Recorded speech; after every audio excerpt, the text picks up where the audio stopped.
दुनिया की सबसे हैरत अंगेज चीजें जिन्हें देखकर वैज्ञानिक पागल हो गए। नंबर 5 ये है टॉम, जिसे लोग आइस का दुश्मन कहकर बुलाते हैं। उसका काम है बड़े और खतरनाक बर्फ के टुकड़ों को हटाना जो गिरकर गंभीर नुकसान पहुंचा सकते हैं। लेकिन टॉम के लिए यह महज एक काम नहीं है, ये उसका जुनून बन चुका है। बर्फ तोड़ने की प्रक्रिया उसे इतना रोमांचित करती है कि अब वह जहां भी बर्फ देखता है उसे हटाने का मन बना लेता है। टॉम ऊंची इमारतों पर चढ़ने और कठिन जगहों तक पहुंचने में जरा भी हिचकिचाता नहीं। उसकी भरोसेमंद कुल्हाड़ी हमेशा उसके साथ रहती है और हर बर्फ के टुकड़े को खत्म करना उसके मिशन का हिस्सा है। हाल ही में उसने एक लोहे की लंबी छड़ देखी जो पूरी तरह से बर्फ में जमी हुई थी। उसे बाहर निकालना उसके लिए किसी खजाने को खोजने जैसा था। नंबर 4 आपने कई बार इंटरनेट पर देखा होगा कि हवाई जहाज के खराब हिस्से को डक्ट टेप जैसा दिखने वाले टेप से जोड़ा जा रहा है। लेकिन क्या साधारण डक्ट टेप इतना मजबूत हो सकता है कि वह 30,500 फीट की ऊंचाई पर तेज हवा, दबाव और बदलते तापमान का सामना कर सके? असल में यह साधारण डक्ट टेप नहीं बल्कि स्पीड टेप है। इसे खास तौर पर हवाई जहाज की रिपेयर के लिए बनाया गया है। इसका निर्माण एल्यूमिनियम से किया गया है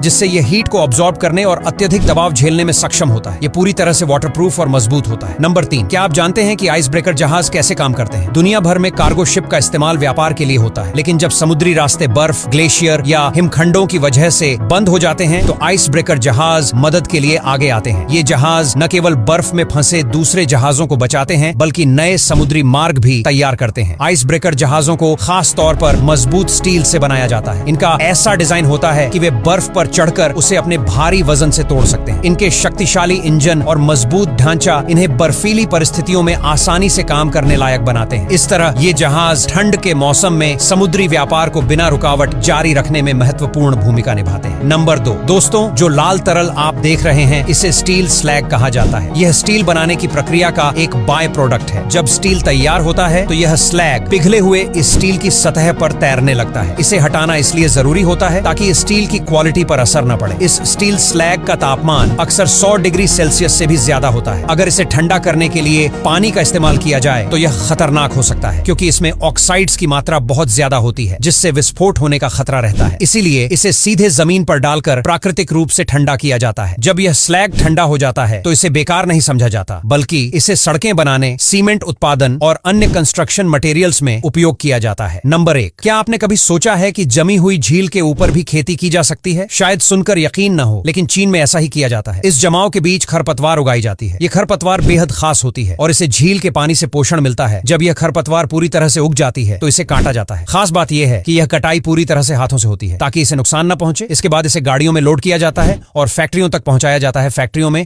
इस खरपतवार का इस्तेमाल करके टोकरी, चटाई और कई तरह के आइटम बनाए जाते हैं। अब यहां तक वीडियो देख ली है तो फिर वीडियो को लाइक और शेयर करना बिल्कुल भी मत भूलना। धन्यवाद।